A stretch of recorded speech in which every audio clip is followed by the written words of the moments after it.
মসজিদের মিনারে আজানের শেষ ধ্বনি বাজছে, রাতের অন্ধকারে হালকা বজ্রপাত। ইব্রাহিম বিছানায় শুয়ে চোখ বন্ধ করে রাখল।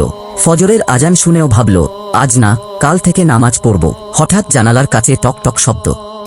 কেউ যেন ধীরে ধীরে দরজায় হাত বুলিয়ে বলছে, আজ না তাহলে কবে? আজান শেষ হয়ে যাচ্ছে। ইব্রাহিম উঠে বসে।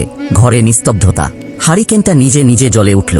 বাতাসে একটা ঠান্ডা শব্দ ভেসে এলো। ওই সেজদাটা তুমি আজ মিস করলে। সে ঘুরে তাকালো, কেউ নেই, শুধু মেঝেতে কারো সেজদার চিহ্ন যেন ভেসে উঠছে ধোঁয়ার মতো। রাফি বিছানা থেকে নামতে গেল।